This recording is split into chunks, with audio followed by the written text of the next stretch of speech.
not from the Arizona Republican AZ Central newsroom. Richard Rellis, columnist Bob Robb. We're working remotely, Bob. You're in your own newsroom, and I'm in mine. Correct. And I guess part of it, we're sheltering in place as the government is urging us to do. Your column about Governor Ducey's stay in place order or stay home order, you raised some interesting questions in here, though, about what power he has to do even the steps he took before that. Can the governor order restaurants to close, in your opinion? A very close reading of the statutes, a narrow reading of the statutes, wouldn't seem to confer that authority on the governor. It allows him to declare a public emergency in the event of an epidemic. And it allows him to exercise the police powers of the state, but only those that are previously granted by the Constitution and state statute. In a public health emergency, he does have the ability to do what he's done, waive licensing and other restrictions, so he can surge the capacity to deal with the coronavirus, and to involuntarily quarantine people. That's not what he's done. And the rest of it, I think, is a little bit on shaky grounds, which is why perhaps some of the criticisms that his stay-at-home order didn't go far enough might be misplaced. I certainly think he's aggressively pursuing the flatten the curve strategy that most people think should be adopted. Well, and possibly, as you point out, although not me. Right, as you point out in the column, possibly too aggressive in your opinion. But do you think if someone brought this to a court, how would a judge see the power of the governor in this particular situation?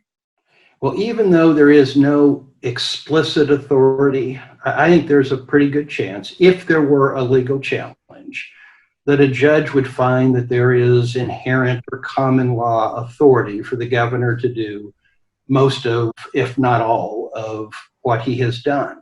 What's interesting is that there has been no such challenge, and there isn't the prospect of any such challenge.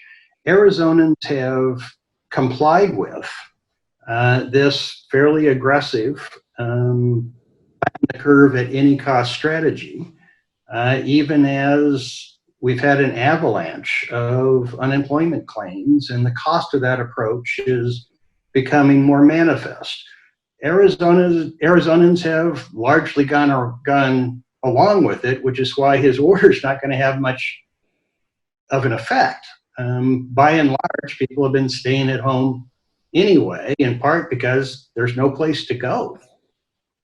Right, including our newsroom, which technically is open, but we're sort of following the state's and the federal government's advice and our own boss's advice to do this remotely. Bob, you've been one of the few voices to sort of question all of this stay-in-place strategy and the effect it's having, as you say, behind each of those numbers is a person. And I guess as we keep this up for the next month, we'll see where that takes us. Well, and we'll never be able to replay the counterfactual and to see whether, if we had focused not on shutting everything down for everybody, but protecting the most vulnerable and isolating and having them maintain social distance, the extent to which we could have achieved whatever public health benefits we are going to achieve from the strategy that we are pursuing.